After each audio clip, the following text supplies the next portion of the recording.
Hello दोस्तों, मैं हूँ फिजिक्स वाला। आप सबको मैं नीट जेई 11-12 बोर्ड इनके अपन शॉर्ट ट्रिक और छोटे छोटे टाइप में और बहुत ही बेहतरीन तरीके से अपने इस चैप्टर को कवर करेंगे और कम टाइम में कंप्लीट चैप्टर को करेंगे और फिर पूरी थ्योरी फॉर्मूले रीडिंग आउट के बाद हम सब मिलकर उनके सीट सॉल्व करेंगे, न्यूमेरिकल सॉल्व करेंगे। हम कर रहे हैं पहले 12th क्लास के टॉपिक से स्टार्ट और चैप्टर नंबर 5 चुंबकत्व एवं द्रव, मैग्नेटिज्म एंड सब्सटेंस। अब इसमें मैं आपको इतनी तरीके से बता दूंगा शॉर्ट में, ओनली 10 मिनट के अंदर पूरा चैप्टर रिवाइज कर लेंगे। सबसे पहले हम चुंबकत्व और द्रव में पढ़ते हैं कि मैग्नेटिक जो फोर्स लाइन होती है, चुंबकीय बल रेखाएं होती है, वो क्या होती है। चुंबकीय बल रेखाएं जो होती है वो हम किस किस में पढ़ते हैं। देखो भाई, एक बंद वक्र बनाती है, वो एक हमारे पास में ये लगातार सतत रूप से चलती रहती है। अब हम इसमें पढ़ते हैं कि चुंबकीय बल रेखाएं हैं वो क्या होती हैं। हमारा जो एन ध्रुव होता है, जो हमारा उत्तरी ध्रुव होता है, उसमें तो क्या होती है, बाहर की तरफ निकलती है, सारी सारी आउटसाइड होती है। और साउथ में क्या होती है, इनसाइड होती है, अंदर आती है। और हम देखिए चुंबकीय जो ध्रुव होते हैं उनकी जो दिशा होती है वो चुंबक के अंदर अंदर तो होती है एस से एन की ओर और बाहर होती है किधर, एन से एस की ओर। हमेशा ध्यान रखिए क्वेश्चन को कि बाहर तो हम क्या करते हैं, एन से एस की ओर। कैसे हम याद रखें, नेगेटिव टू पॉजिटिव। हम हमारे जो विचार है वो कैसे जाते हैं, नेगेटिव से कहाँ जाते हैं, पॉजिटिव की तरफ जाते हैं। और हम सबको ये बात को अच्छी तरीके से पता है, हम नेगेटिव चीजों को हटा के पॉजिटिव की तरफ निकलते हैं। तो नेगेटिव से कहाँ जाती है, पॉजिटिव, बाहर की साइड। अंदर हम कहाँ गए, पॉजिटिव से नेगेटिव साइड।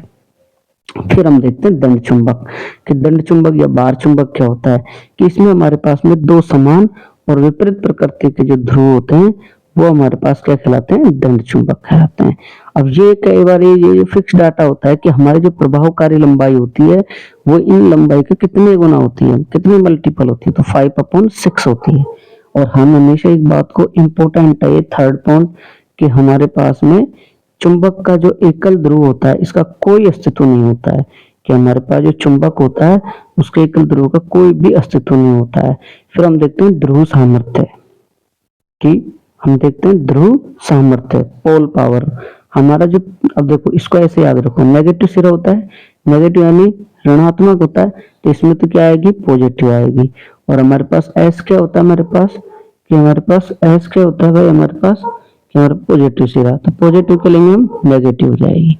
और यह विशेष तौर पर याद रखें कि पदार्थ की प्रकृति और क्षेत्र पर निर्भर करती है, लंबाई पर निर्भर बिल्कुल भी नहीं करती है। अब देखो चुंबकीय द्विध्रुव आघूर्ण, देखो इसमें भी दो टाइप होते हैं। इसमें एक तो होता है भाई हमारी किसी कुंडली या लूप के कारण चुंबकीय द्विध्रुव आघूर्ण, तो वो तो होती है कुंडली में बहने वाली धारा और क्षेत्रफल, इनका गुणनफल होती है। और ये हमारे पास होता है एम बराबर स्मॉल एम गुणा 12। अभी स्मॉल एम क्या है, हम फर्स्ट चैप्टर में जाए, हम पढ़ते थे क्यू गुणा 12।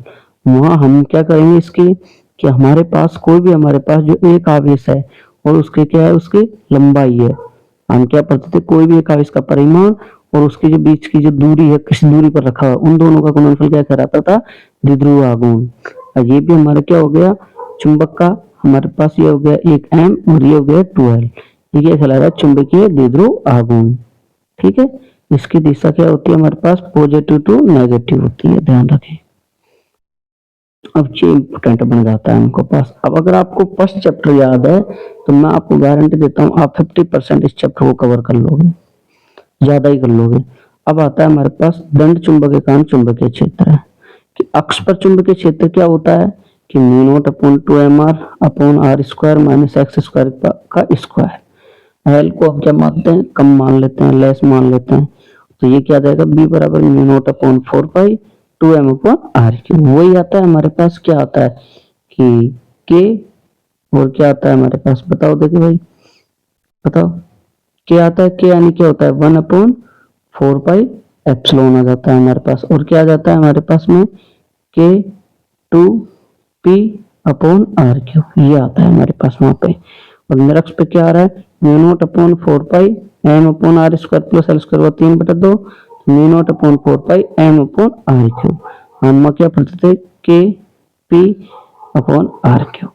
तो मतलब हमारा जो अक्ष पर जो विद्युत ये है क्या, चुंबकीय द्विध्रुवागमन, तो मेरा अक्ष का क्या हो गया, दुगना हो गया हमारे पास में। ये विशेष तौर पे याद रखें, ज्यादा नहीं पढ़ेंगे हम, छोटे छोटे वीडियो में अच्छी तरीके से इनको पढ़ें।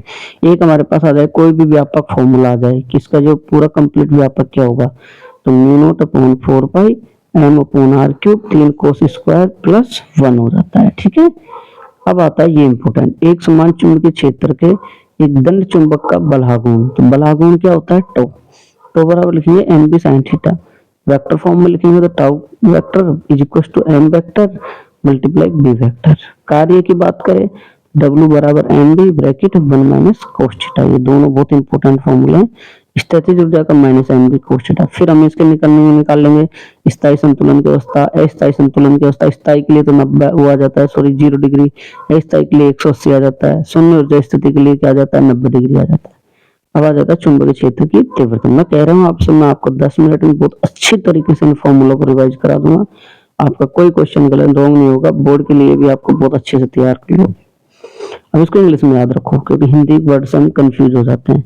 इंटेंसिटी ऑफ मैग्नेटिक फील्ड या मैग्नेटाइजेशन फील्ड हम करेंगे H equal to B upon mu. तो इसका जो यूनिट होगा वो होगा एम्पेयर प्रति मीटर, या फिर इसका होगा newton upon metre square multiply tesla, और इसको हम लिख देंगे वेबर, ये आ जाता है। फिर आती है चुंबकीय तीव्रता, intensity of magnetization, I equal to M upon V. एकांक आयतन में जो चुंबकीय द्विध्रुव होता है वो क्या कहलाती है, चुंबकीय तीव्रता। प्रवृत्ति, ये इंपॉर्टेंट है। आई जो चुंबकीय तीव्रता है वो किसके समानुपाती होती है, क्षेत्र के। तो आई इक्वल टू क्या हो गया, काई एच हो गया, काई बराबर क्या हो गया, आई अपॉन एच। और ये इंपॉर्टेंट है, इनमें रिलेशन होता है, इसको हमेशा याद रखें, म्यू आर बराबर 1 प्लस काई। काई पूछेगा तो क्या हो जाएगा, म्यू आर माइनस 1 हो जाएगा। ठीक है, हम इसको यही इतना पढ़ेंगे। फिर हमारे पास में एक टॉपिक और बच जाता है, क्या बच जाता है कि प्रतिचुंबकीय, लोह चुंबकीय और अनुचुंबकीय, इनका कैसा व्यवहार रहता है, कैसे करते हैं, इसको अच्छे से पढ़ेंगे। अब देखो, हमने पढ़ा चुंबकत्व का कारण। सबसे पहले हमने क्या पढ़ा भाई, चुंबकत्व का कारण प्रतिचुंबकीय पदार्थ, इंग्लिश में याद रखें डायमैग्नेटिक। ये होता है इलेक्ट्रॉन की कक्षीय गति के कारण, और इसका व्यवहार होता है चुंबकीय क्षेत्र की विपरीत दिशा में मंद चुंबकित हो जाता है, और इसका जो चुंबकीय प्रेरण का जो मान है वो कम होता है। चुंबकीय प्रवृत्ति नेगेटिव होती है, 1 के बराबर होती है। ताप पर निर्भर नहीं करता बिल्कुल भी। अपेक्षित पारगम्यता जो होती है वो 1 से क्या होती है, कम होती है, छोटी होती है। अनुचुंबकीय पदार्थ पैरामैग्नेटिक, ये चक्रण गति के कारण होता है, ये अल्प रूप से उसी दिशा में चुंबकित हो जाता है। इसमें प्रेरण का मान ज्यादा होता है, प्रवृत्ति पॉजिटिव कम, और इस पे ताप पर निर्भरता, और ये पारगम्यता 1 से ज्यादा।